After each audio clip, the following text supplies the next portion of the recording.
Here is Chapter 2 of The Lemonade War by Jacqueline Davies.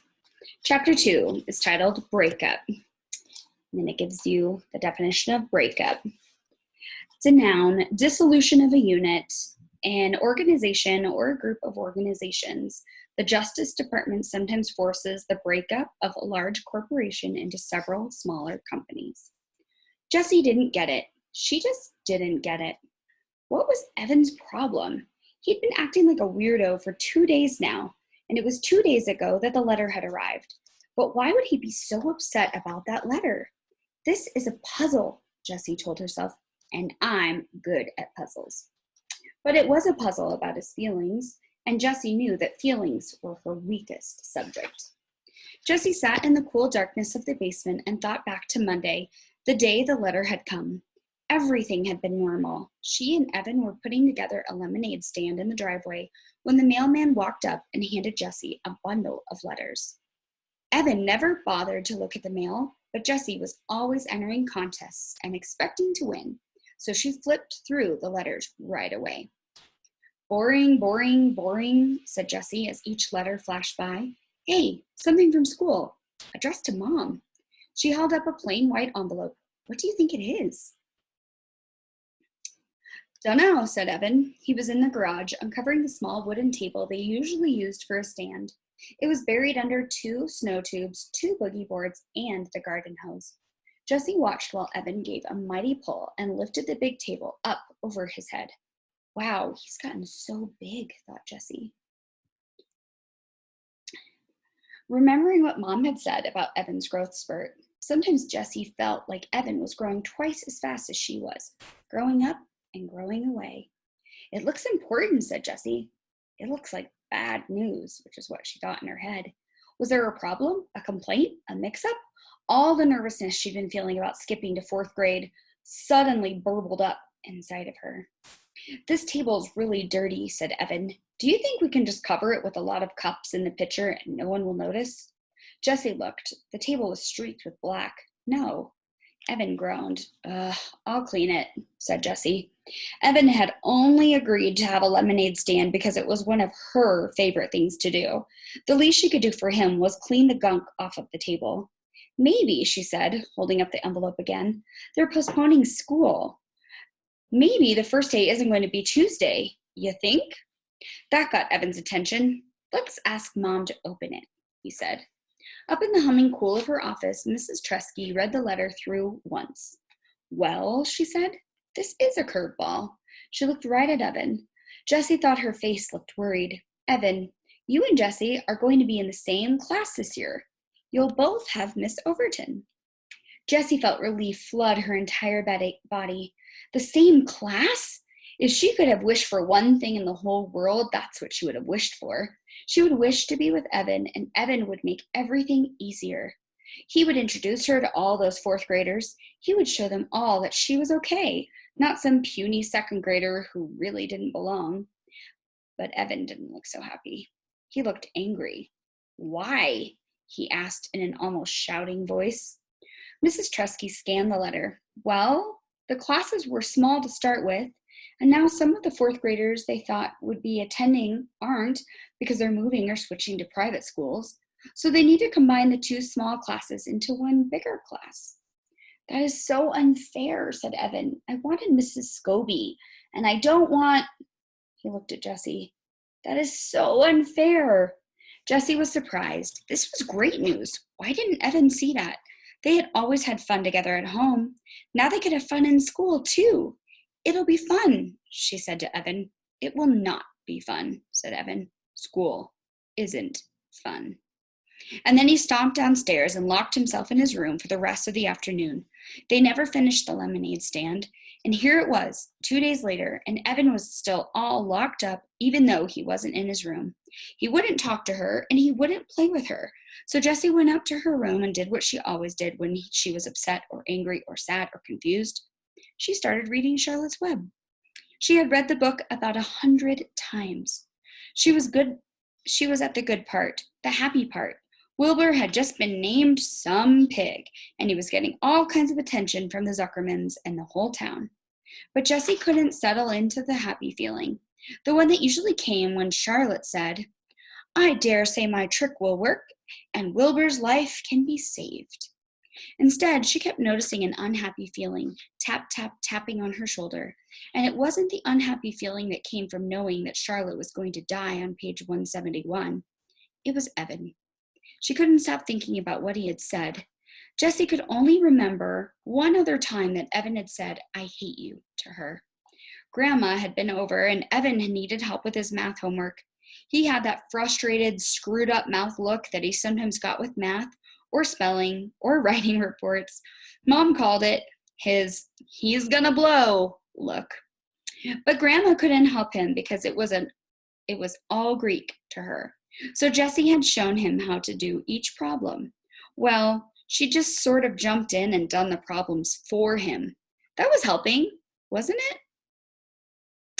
Grandma had called her a girl genius, but Evan had ripped his paper in half and run upstairs shouting, "I hate you," just before slamming his door. That was just last year. Ooh, how do you think he's feeling? Jessie rested the book on her stomach and stared at the ceiling. People were confusing. She'd rather do 100 math problems than try to figure out someone else's mixed up feelings any day of the week. That's why she and Evan got along so well. He'd just tell her straight out, "I'm mad at you because you ate the last Rice Krispies treat." And then she could say, "Sorry, hey, I've got some Starburst in my room. You want them?" And that would be that. Evan was a straight shooter. Not like the girls at school, the ones who had started that club. She rolled over onto her side to get away from those thoughts. Across the room, against the opposite wall, she noticed the 3 pieces of foam core her mom had bought for Jessie's Labor Day project. Each year, the Rotary Club sponsored a competition for kids to see who could come up with the best display related to the holiday. This was the first year Jessie was old enough to participate, and she had begged her mom to buy foam core and gel pens and fluorescent paper and special stickers for her display. She was determined to win the prize money, $100. But she hadn't been able to come up with a single idea that seemed good enough. So here it was, just 5 days before the competition, and the foam core was still completely blank. Jessie reached for her book. She didn't want to think about the girls at school, and she didn't want to think about the competition. She started reading again. Wilbur and Charlotte were at the fair, and Charlotte was beginning to show her age. Jessie read the words that Wilbur said to his best friend. "I'm awfully sorry to hear that you're feeling poorly, Charlotte. Perhaps if you spin a web and catch a couple of flies, you'll feel much better." Well, the second part didn't really apply at all, but Jessie imagined herself saying the first line. "I'm awfully sorry to hear that you're feeling poorly, Evan."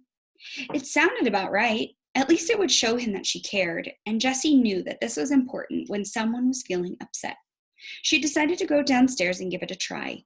She would do just about anything to get Evan back to the way he was before the letter. Jessie looked in the kitchen and the backyard. No Evan. She was halfway down the steps to the basement when she heard a noise coming from the garage. She opened the door and felt the full heat of the day on her skin. It was like some giant had blown his hot, stinky breath on her. In the garage, she found Evan and Scott Spencer. Weird, she thought. Evan doesn't even like Scott Spencer.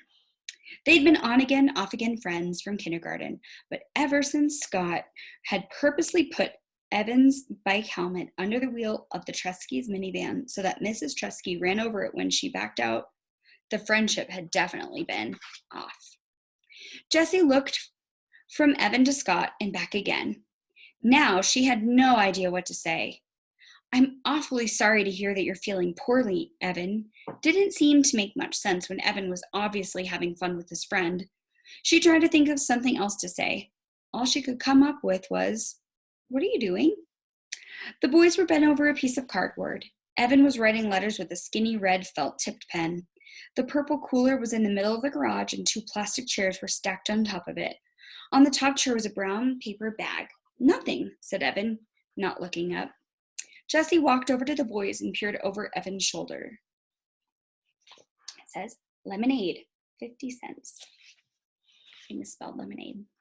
She said, "You spelled lemonade wrong. It's an O, not an I." But she thought, "Oh, good, a lemonade stand. My favorite thing to do." The boys didn't say anything. Jessie saw Evan's mouth tighten up. You want me to make the lemonade? She asked. Already made, said Evan. I could decorate the sign, she said. I'm good at drawing butterflies and flowers and things. Scott snorted. Huh, we won't want girl stuff like that on our sign. Do you want me to use my lockbox to keep the money in? It's got a tray with separate compartments for all sorts of different coins. Nope, said Evan, still working on the sign. Well, she said, looking around, I can clean the table for you. The small wooden table, still covered in black streaks, was pushed up against the bikes. We're not using it, said Evan. Here's where you could make an inference. An inference is using what you know in the story and what you believe to be true. And I think we can infer that Evan is very upset with her. But we always use the table for a stand, Jessie said. Evan pushed his face in her direction. We don't want it. Jessie took a couple of steps back. Her insides felt runny, like a fried egg that hadn't cooked enough. She knew she could just go back into the house, but for some reason her legs wouldn't move. She stood still, her bare feet rooted to the cool cement. Scott whispered something to Evan, and the two boys laughed, low and mean. Jessie swayed toward the door, but her feet stayed planted. She couldn't stand it that Evan wanted to be with Scott, who was a real jerk, more than her. Hey, she said, I bet you need change. I've got a ton. You could have all my change. You know, as long as you pay it back at the end of the day. Don't need it, said Evan. Yeah, you do, insisted Jessie. You always need change, especially in the beginning. You'll lose sales if you can't make change. Evan capped the pen with a loud snap and stuck it in his pocket. Scott's bankrolling us. His mom keeps a change jar, so we've got plenty. Bankrolling means he's giving them all of their money to start up so they can make change for their customers. The boys stood up. Evan held the sign for Scott to read, turning his back on Jessie. Awesome, said Scott. Jessie knew that the sign was not awesome. The letters were too small and thin to read from a distance. Your sign needs to be big and bold. Evan should have used a fat marker head instead of a skinny felt-tipped pen. Everybody knew that. There weren't any pretty decorations to attract customers, and the word lemonade was spelled wrong. Why wouldn't Evan take a little help from her? She just wanted to help. Scott turned to her and said, Are you really going to be in 4th grade this year? Jessie's back stiffened. Yep, she said. Wow, that is so freaky. Is not, she said, sticking her chin out. Is too, said Scott. I mean, you're a 2nd grader, and now you're going to be a 4th grader? That's just messed up. Jessie looked at Evan, but he was busy taping the signs to the cooler. Lots of people skip grades, said Jessie. It's not that big of a deal. It's completely weird, said Scott. I mean, you miss everything from a whole year. You missed the whole unit on Antarctica, which was the best, and the field trip to the aquarium, and the thing where we sent the letters all over the country. Remember that, Evan? You got that letter from Alaska. That was so cool. Evan nodded, but he didn't look up. It's not that big of a deal, said Jessie again, her voice stretched like a tight rubber band. If you miss a year of your life, Scott said, it's like you're going to die a whole year earlier than the rest of us because you never even had 3rd grade. Jessie felt cold and hot at the same time. I felt that way. Have you felt that way? Part of her wanted to yell, that doesn't make any sense. But the other part of her felt so freakish, like Scott had just noticed she had 3 legs. Evan stood up and tossed the paper bag to Scott. Then he grabbed the plastic chairs with one hand. Come on, let's go. He reached down to grab one handle of the cooler. Scott grabbed the other, and together they lifted it and began to walk out of the garage. Hey, Evan, said Jessie, calling to their backs. Can I come on too? No, he said, without even turning around. Come on, please. I'll be a big help. I can do lots of things. You're too young, he said sharply. You're just a baby. The boys walked out. You're just a baby. Jessie couldn't believe Evan had said that after all the stuff they'd done together. And he was only 14 months older than she was. Hardly even a full year. She was about to yell something back really harsh, something stinging and full of bite, like, oh yeah? When she heard Scott say to Evan, man, I can't believe you have to be in the same class as your little sister. If that happened to me, I'd move to South America. Yeah, tell me about it, replied Evan, crossing the street. The words died on Jessie's lips. She watched Evan walking away, getting smaller and smaller. He was deserting her. He wasn't going to stand by her at school. He wasn't going to smooth the way for her. He was going to be on the other side with all of them, looking down on her, telling everyone that she was too young to be a part of the crowd, telling everyone that she didn't belong. Fine for you, Evan Tresky, she said as she marched into the house, her fists balled up at her sides. I don't need you. I don't need you to have fun. I don't need you to run a lemonade stand, and I don't need you to make friends in the 4th grade. Halfway up the stairs, she stopped and shouted, and I am not a baby.